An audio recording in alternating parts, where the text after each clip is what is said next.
हिंदुत्व शब्द का पहला प्रयोग चंद्रनाथ बसु ने किया था। बंगाली साहित्यकार ने 1892 में हिंदुत्व शब्द लिखा। उनके बाद हिंदुत्व को बाल गंगाधर तिलक ने आजादी के आंदोलन में प्रयोग किया। लेकिन हिंदुत्व को राजनीतिक विचार बनाया वीर सावरकर ने, जिनके विचार को कांग्रेस खारिज करती है।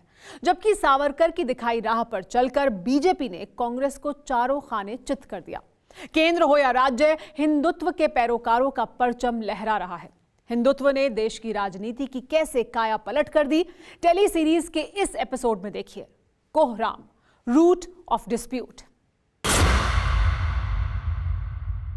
मैं एक बिंदु परिपूर्ण सिंधु है यह मेरा हिंदू समाज, मेरा इसका संबंध अमर में व्यक्ति और यह है समाज। इससे मैंने पाया तन मन, इससे मैंने पाया जीवन।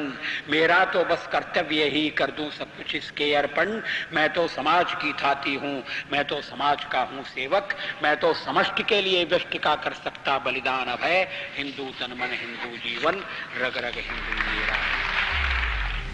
हिंदू का यही परिचय बीजेपी के हिंदुत्व की परिभाषा है। पूर्व प्रधानमंत्री अटल बिहारी वाजपेयी की इस कविता की प्रेरणा पुंज वीर सावरकर थे।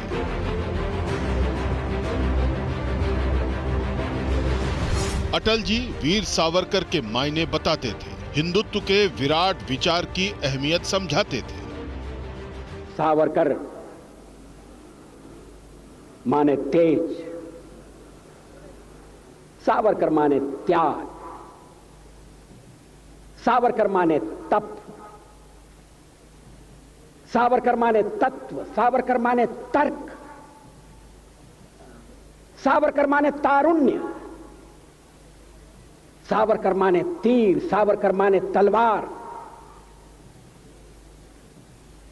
सावरकर माने तिलमिलाहट। इन्हीं सावरकर की सोच का विरोध करती है कांग्रेस। इसी विचार को दहशतगर्द संगठनों से जोड़ा गया, राक्षसों तक से तुलना कर दी गई। राशिद अलवी ने जय श्री राम का जय घोष करने वालों को निशाचर बता डाला। जय श्री राम का नारा लगाते हैं वो सब मुनि नहीं, वो निश्चर है। होशियार रहने की जरूरत है। कांग्रेस नेता जिन राम भक्तों को काल नेमी की उपमा दे रहे हैं, जाहिर है वो बीजेपी के हैं। लेकिन ऐसे बयान जनमानस पर व्यापक असर डालते हैं। मुमकिन है कांग्रेस नेताओं की ये सोची समझी रणनीति हो, लेकिन ये दांव हमेशा उल्टा पड़ा है। सेकुलरिज्म के अखाड़े में अजेय रहने वाली कांग्रेस जैसे ही हिंदुत्व के दंगल में उतरी, औंधे मुंह गिरी। इंदिरा गांधी के जमाने में हिंदुत्व पर कांग्रेस बैकफुट पर रही। इंदिरा खुद को हमेशा हिंदू ही मानती रही।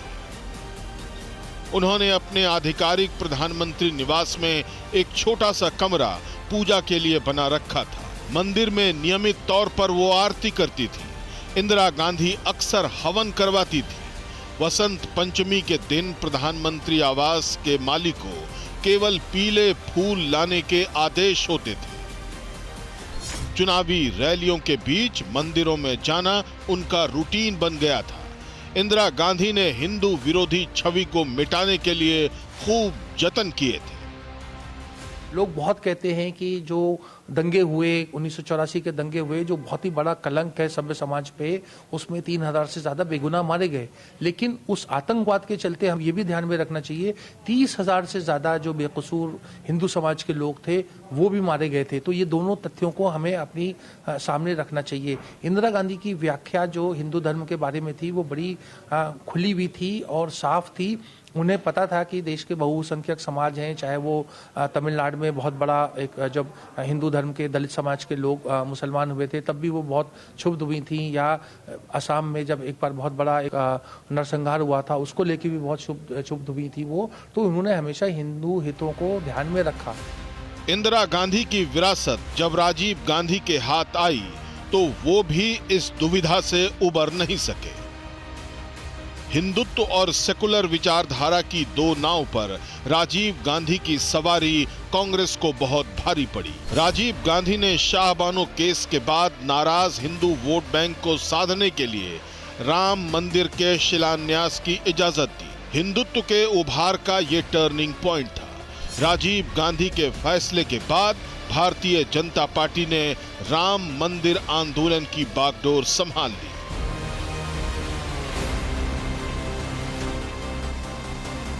इसके बाद जो हुआ वो खुली किताब है। सबसे दिलचस्प ये है कि सोनिया गांधी के नेपथ्य में जाने के बाद से सेकुलरिज्म का मुद्दा कांग्रेस के लिए बेमानी हो गया।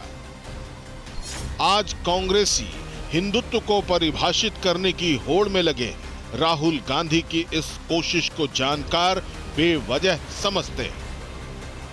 राहुल गांधी दरअसल उनकी इतनी जो व्यवहारिक रूप से इतनी ज़्यादा डेप्थ नहीं है, और वो वाम दलों के कुछ लोग जो हैं या जो लेफ्टिस्ट इंटेलेक्चुअल्स होते हैं या जो जेएनयू के प्रोडक्ट हैं, उनके मुझे लगता है असर में आते हैं और वो उसको लेफ्ट लिबरल एजेंडे के तहत धर्म के मामले को देखते हैं, और उसी कारण राहुल गांधी उस तरह से उसकी व्याख्या नहीं कर पा रहे हैं, या जो वो कहते हैं उसको गलत समझा जाता है। इसे समझ का फेर ही कहेंगे कि जिस हिंदुत्व को कांग्रेस सावरकर से शुरू कर बीजेपी पर खत्म मान लेती है, वो शब्दों के सियासी चक्कर में फंसे बगैर सहस्त्राब्दियों से चली आ रही एक सतत यात्रा है। सावरकर इस विचार के मात्र प्रचारक भर हैं।